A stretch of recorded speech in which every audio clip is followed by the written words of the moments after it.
अस्सलामुअलैकुम। कैसे हैं आप सब? उम्मीद करती हूँ कि आप सब खैरियत से होंगे। तो आज हम बनाएंगे बहुत ही मज़ेदार सी चना चाट। आप इसे ज़रूर ट्राई करें। ये बहुत ही ज़्यादा इजी एंड क्विक रेसिपी है। तो चलिए रेसिपी को स्टार्ट करते हैं। हमने कुछ चने ले लिए हैं जिन्हें हमने रात को भिगो के रख दिया था और सुबह बस आपने इसे प्रेशर कुकर में कुक कर देना है।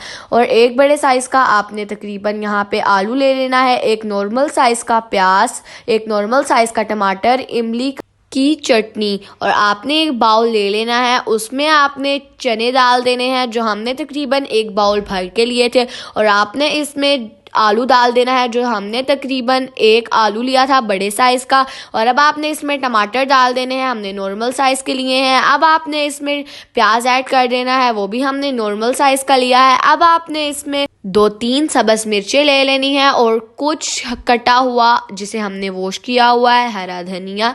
और अब आपने इसमें हाफ कप तकरीबन हमने ये ली है इमली की चटनी, आपने इसे डाल देना है। और हमने इसमें हाफ टी स्पून नमक डाला है, half teaspoon chilli flakes डाली है।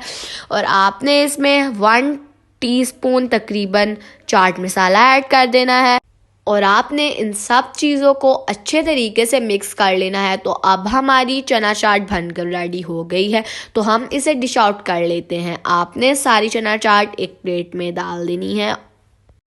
यकीन करें कि ये खाने में इतनी मज़ेदार होती है कि जो आप बाहर से बाज़ार से लेते हैं चना चाट या फिर जो आप रेडियो से लेते हैं उसे भूल जाएंगे आप, और अपने घर में ये टेस्टी सी साफ़ सुथरी चना चाट बनाएंगे। ये जो हमने चना चाट में इमली की चटनी डाली है, इसकी रेसिपी हमारे चैनल में मौजूद है गोलगप्पों वाली वीडियो में।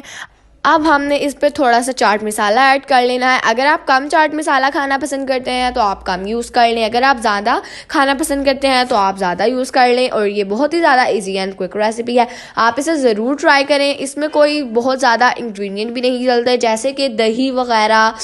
अगर आप ये चना चाट एक बार बना के खा लेते हैं तो आपका दिल बार बार करेगा इसे खाने का, क्योंकि ये इतनी ज़्यादा टेस्टी रेसिपी है और ये बहुत ही ज़्यादा मज़ेदार बनती है। तो इसी के साथ व्यूअर्स इजाज़त चाहूँगी। अल्लाह हाफिज़।